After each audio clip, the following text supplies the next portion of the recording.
Hey there, Toonami faithful, and welcome back aboard Toonami Absolution, where we talk about the shows that made us us and the shows that made you you. Once again, we are your hosts. My name is Alex. I'm Sam. And I'm John, and we're starting a new anime block with YuYu Hakusho. Episode 1, Surprised to be Dead, made its Japanese debut October 10th, 1992, and its Adult Swim debut February 23rd, 2002. We're also doing Episode 2, Koenma Appears, debut in Japan October 17th, 1992, and Toonami March 2nd, 2002. Alex, this was your choice, so why? So, I grew up with Dragon Ball and Sailor Moon and Pokemon and all that, but Yu Yu Hakusho is what got me into anime. It brought me my best friend of 24 years. It's how we bonded. It is my favorite anime of all time. I have a Yusuke tattoo. I've cosplayed Yusuke. This, when we talk about gateway drug anime, this is my gate. This got me into the genre as a whole. This made me want to watch anime, and I love it. And I love Yoshihiro Togashi. I'm sad that Hunter x Hunter will never end. But yeah, that's my main reason. This is my favorite anime. I watched it with my great grandmother. I explained it to my great grandmother. This is it. This is my thing. This is my hole. It fits. I fit it. This is my hole. It was made for me. I even have green hair for this for Yusuke. Um, but yeah, I also think that when it comes to shonen anime, this is one of my favorite openings of any shonen anime. This is Mm. our protagonist, and he is dead. I was going to say, I've not watched the start of this for a while. My main knowledge of it is like the stuff the games is based on later, Dark Tournament. I'd Mm. forgotten how surprisingly emotional episode 1 is. Like, it doesn't show, like, you have to sit with death for a good long time. Yeah, it ends with a funeral. I mean, yeah, yeah, it lets you know. It lets you know the stakes quite quickly. Um, for me with Yu Yu Hakusho, I think I remember it best for whenever I bought Dragon Ball tapes, because the dub was also produced by Funimation. Fanimation. Uh, um, they would have commercials for their dub of Yu Yu Hakusho, which they were working on at the same time. And if you listen to it and you've listened to Funimation's dub of Dragon Ball, it's like you can hear, oh, there's Justin Cook. Oh, there's Mike McFarlane. There's Chris Sabat. Okay, all right. All your Like, friends are here. and yeah, All your friends are they've only put in minimal effort in changing what they sound like in Dragon Ball. Hey, I'll give Sabat this. Sabat's Kuwabara is this first episode when he come because we're skipping just a little bit when he comes in on the funeral and that whole little monologue Kuwabara has. That's some of my favorite Sabat acting in a like ever. I think that's one of the best little pieces he's ever done. It's so real and it's so good and it's so I just love his Kuwabara so much. Honestly, I that have to whole give wake scene is just actually good. Like, not even just good for anime of the era. It's legitimately very well done. Yeah, I have to give Sabat credit because for a second there, I always knew that he voiced Kuwabara, but I was just kind of like, he really did he also voice Yajirobe? Because he's sounding a lot like Yajirobe, and no, It's it's a Mike little young. McFarlane. Yeah, Mike McFarlane voices Yajirobe in the Funimation dub. But yeah, I was just kind of like, oh, he really sounds like Yajirobe right now. Okay, cool. Like, But yeah, but I yeah, mean, I let's dig in. We got ourselves in two episodes. like I love what I like about Yusuke specifically, just to kind of start off there, because he is our Mhm. protagonist. We start with Yusuke. Yusuke especially at the time when Yu Yu Hakusho was coming out, is a very different shonen protagonist. He's not your typical undereducated karate boy. He's he's rude, he's mean, but they you also get to see these other sides of him when he's playing with the kid. That there is something about him that wants to have affection and wants people to meet him where he's at. And there are people, and we see that people do care about him, but they're not caring about him in the way that he wants. And I think that that's an interesting conflict to start a shonen anime with.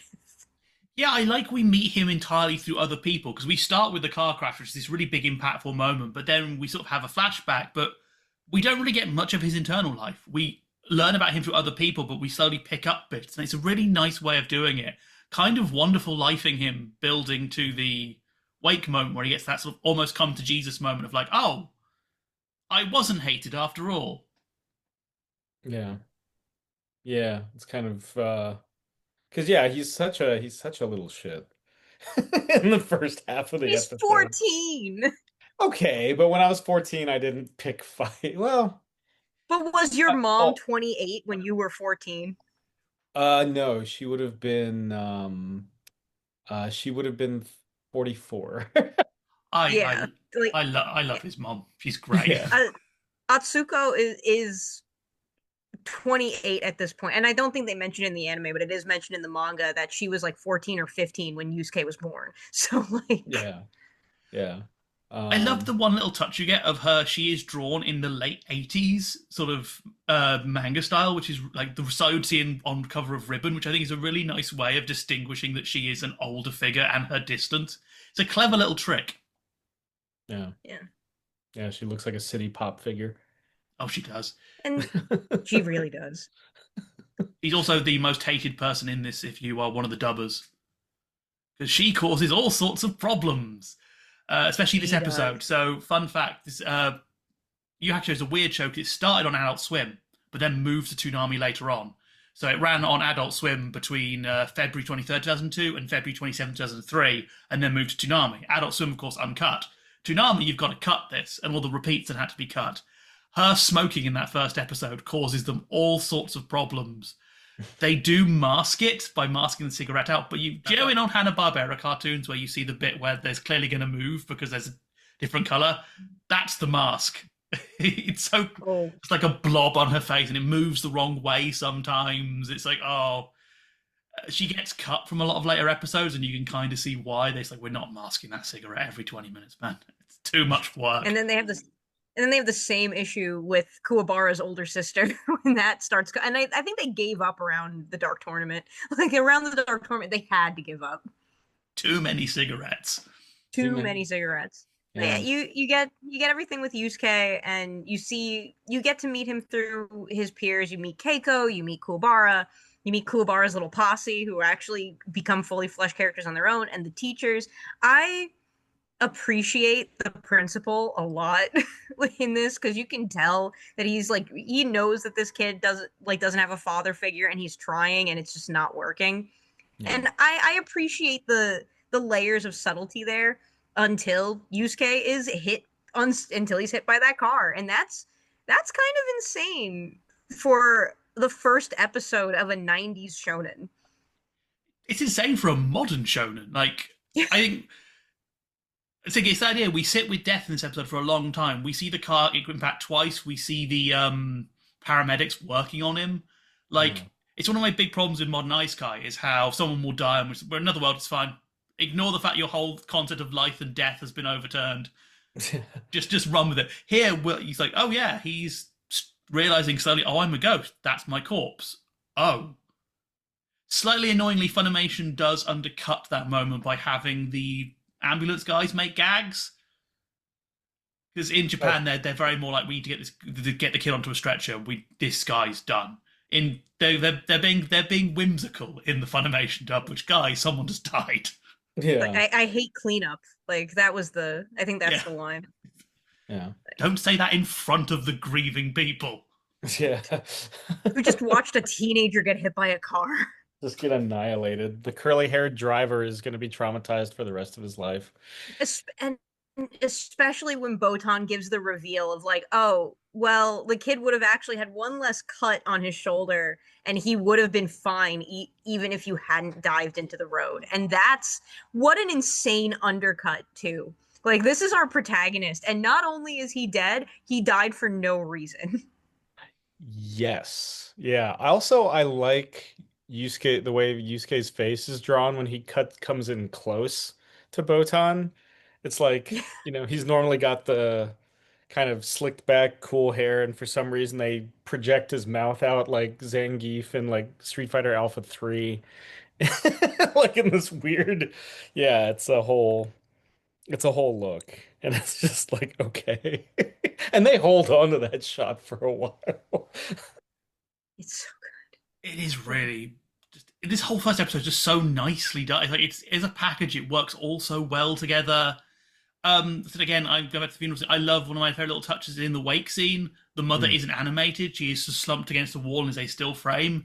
and it really again has that moment like, oh yeah, this isn't just we've killed you to get you to the spirit world like Goku. This is death.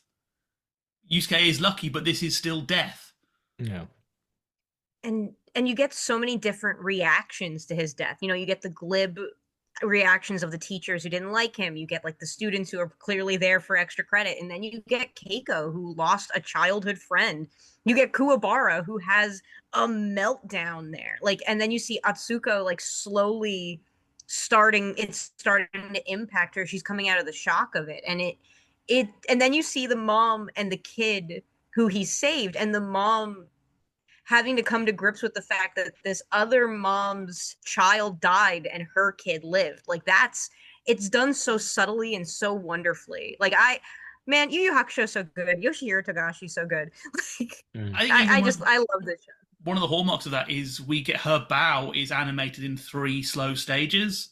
Like, it isn't just a cut. Like, all the bows are animated slightly differently, showing how they each react. I think it's a really nice touch. So, so she's clearly going like, okay, actually, this is more than this. You can kind of hear her mental process of like, I can't show enough respect here. There's no, how do you say this? Yeah. And then she has to explain to her child what death is. That hit me hard. That was a tear. I'm so glad Funimation resisted their usual impulses to not turn that into a comedy segment. Because I was so worried when I went to things like they're going to make a gag of this, aren't they? Nope, they actually go, yeah, okay, we're having a serious moment for a moment. Yeah. Which is why I presume also, watching the Funimation dub with some of the cussing and everything, I was like, oh, I guess this was, did they know going in that they were producing this for Adult Swim or straight for home video?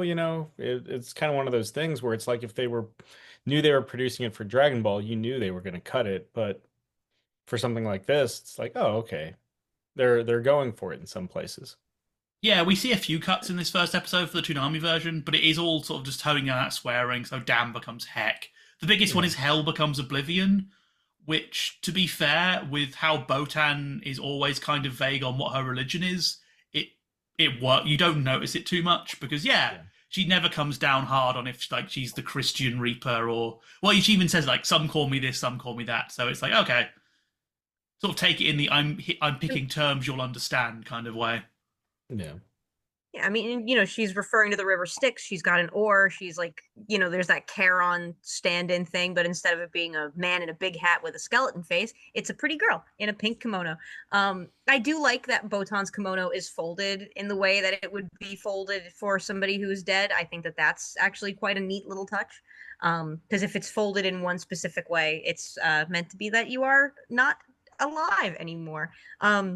What I think is very interesting about this stuff is this is the second thing that Funimation did.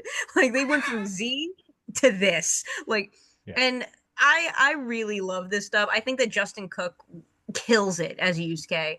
And we're gonna get Chuck Bear. We're gonna get a lot of like the early Funimation guys really kind of starting to grow more as actors throughout this. But Justin Cook is so pitch perfect for Yusuke. And I can't get over it. I got to meet Justin Cook ages ago, and he's a really sweet guy.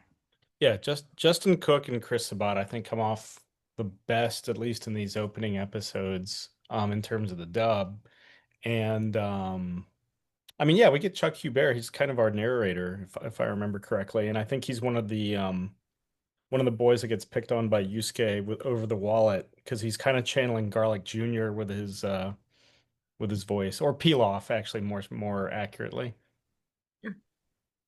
I mean, to be fair, they did invoke Yusuke's name to steal a wallet, so like they kind of deserve. And I like that scene a lot. Yeah. Like, I really like that. Yusuke's upset about his name being in their mouth, and then he gets caught out, even though they were the ones who committed the crime. I love how that series of events works, because that happens to teenagers all the time. And I like it also gives the viewer that little hint, is that maybe how we're seeing things, it's kind of an Ozymandias situation. How we're seeing things may not be how they actually are, and then that builds, because we see that what does the teacher do? He does the same thing. He goes, well, okay, I actually cared for the kid. So it's a nice way of sort of seeding to the audience early that this all might not be right what you're being told. Yeah. Can we So on this thing, talk about episode 2 for having the most existentially terrifying plot to ever happen in Shonen, where it's like you must find your body before we cremate you. It's like, that's a bit existential for a children's show. Episode 2, second episode, we go from Yusuke is dead, we meet Koenma, who is a baby, and then it's like, oh, we need to save your body from being cremated. I think it's like going back to this Modern Ice Codes, like in 35 seconds we've forgotten the fact you just died. Here it's like, oh no, you are still dead. This is still death, and you are still a corpse. Don't forget, children, he is dead. Yeah. We see his coffin at the end of the episode. Which his mother opened up to punch. Yeah. You know, it's framed a little lighter in that moment. Like, oh, there's hope for our undead protagonist, but yeah, it's he's still dead. I mean, he's still quite out of body. There is a corpse. There is he's out of. Also, can we talk about how like he the kind of ghost possession of Kubara? Like we get that kind of moment there. Oh yeah, poor Kubara. Yeah. Poor Kubara. He's going through it, bless him. And he will never stop going through it throughout this entire show. Kubara never gets a break. Again, because my main knowledge is the games, I've forgotten that, oh right, he's not really in this as like part of the whole ghost thing until later. Right now, he's just being tormented by the god of death.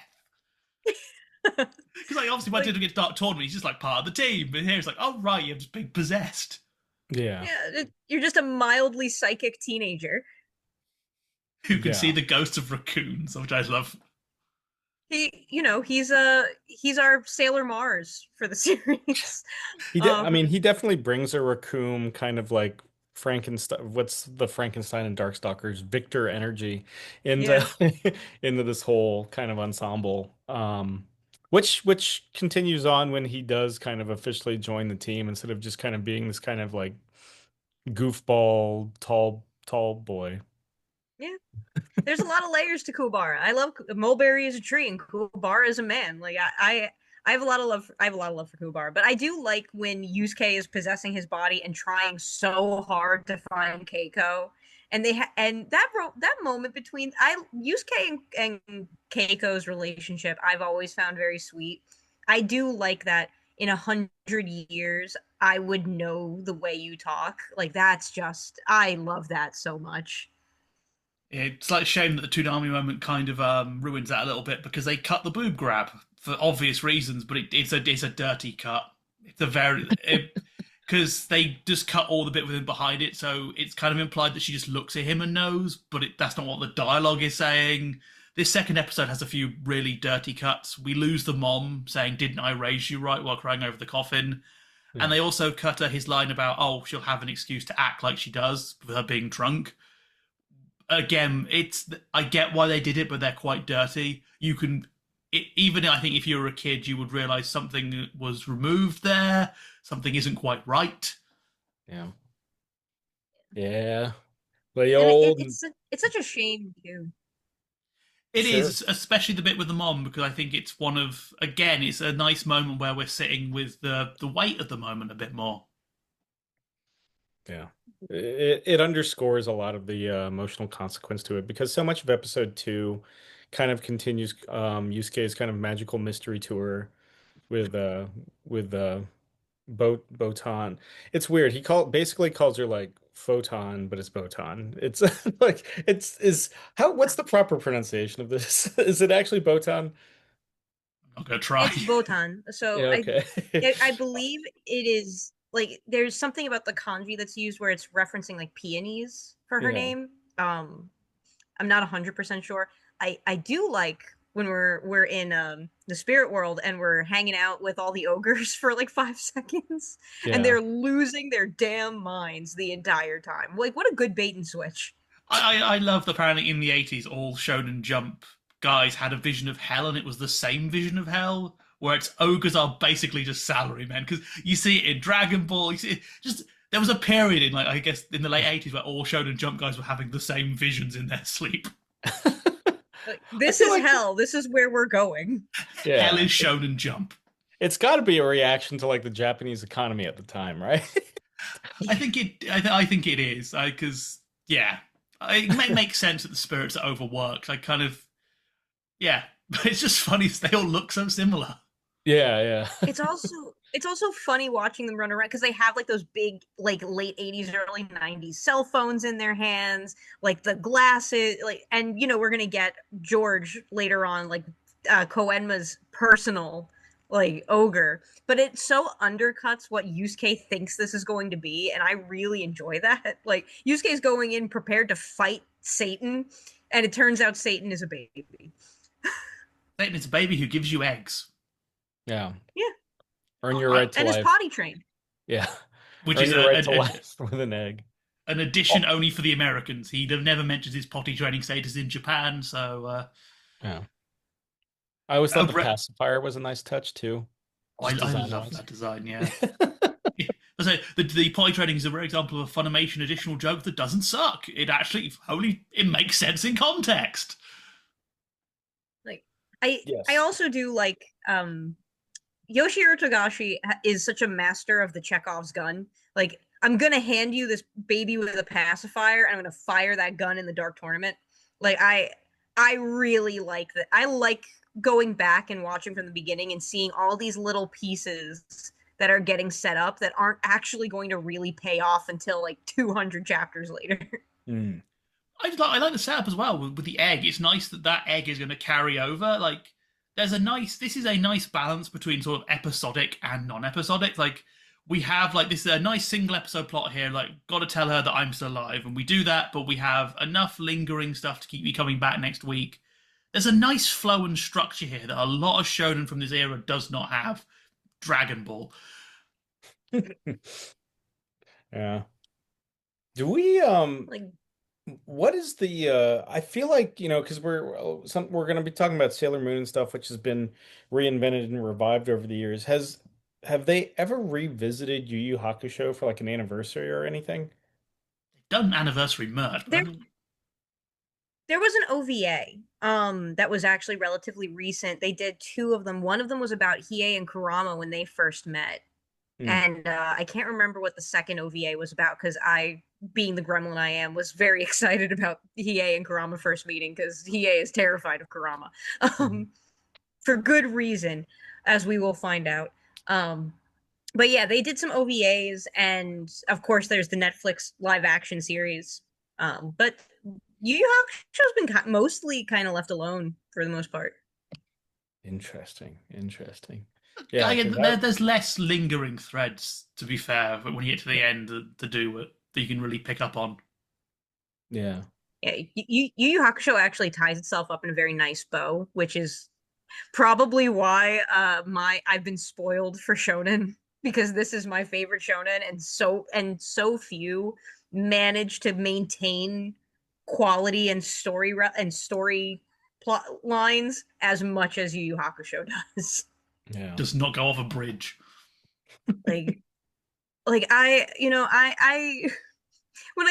there's a lot of modern shonen I like, so I don't want people to think that, oh, she's just talking crap about modern shonen.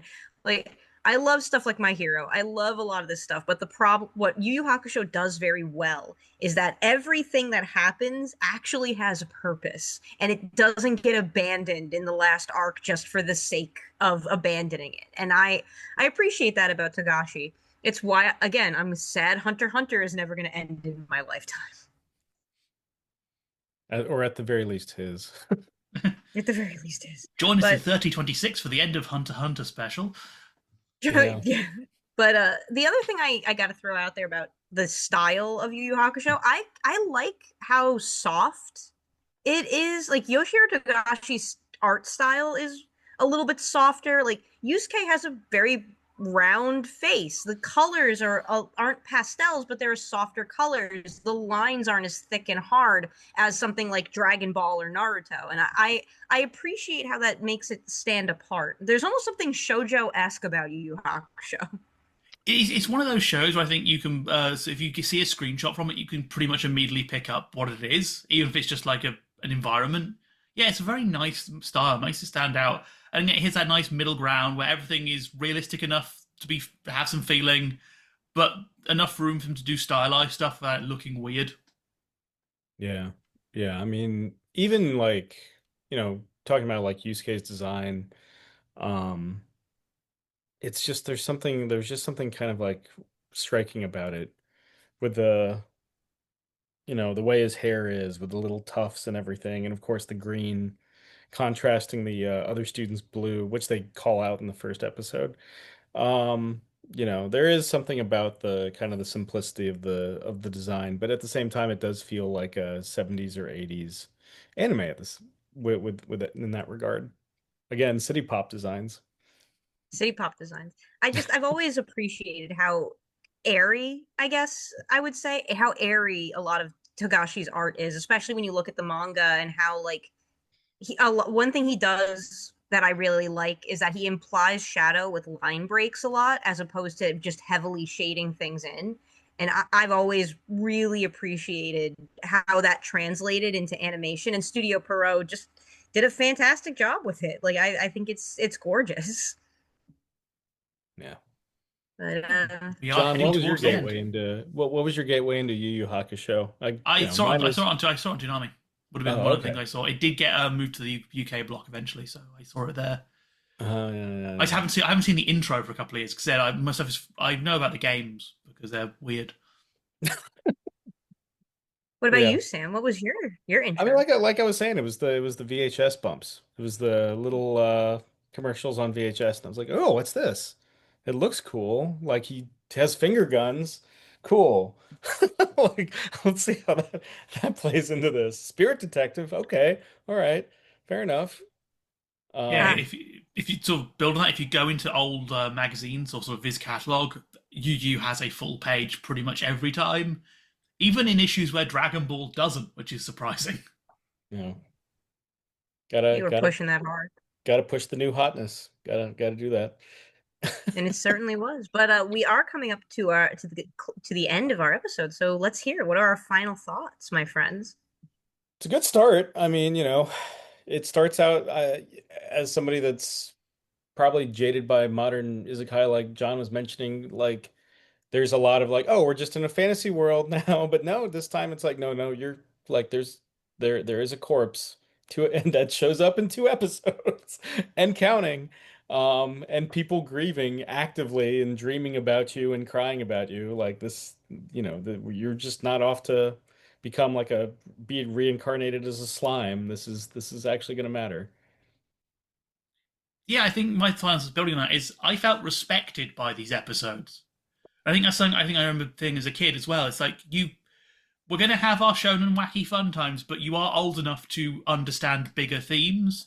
We can have characters with some complexity, and we can, this is a death. We can have, you can cry, we can have a sad moment. It shows a respect to the audience I think some shows aimed at teens don't. In that, yeah, kids this age can handle themes a lot more complicated than you think they can. It doesn't have to be sunshine and rainbows. And we can have the adult characters be emotional, and that's fine. I really like that. I hope this continues because I enjoyed something that felt like it knew what it was doing and wanted to try something a bit different. Yeah. I mean, I picked it, so obviously I love Yu Yu Hakusho. It is obvious my favorite anime of all time. I remember being because this came onto Toonami in 2003. I was 12 when this was coming out, and I was a loner kid. I had issues. I got into fights a lot too, and Yusuke was a protagonist that I had never seen before. It was a character that I could relate to, that I understood. I had better grades, but like I understood it. I respected it, and I felt more seen by Yu Yu Hakusho than I did by any stuff that was being aimed at me at the time. Um, so I'm really glad that I'm gonna get to rewatch it with you guys. This is very, very fun for me, and I'm really excited to watch it with you, the audience. But that does mean that we are pulling into our final destination. That's right. It is time for us to disembark from Toonami Absolution. We want to thank you once again for joining us and talking about the shows that made us us and the shows that made you you. We are your hosts. My name is Alyx, I'm Sam. I'm John. and we'll see you next time. Spirit Gun!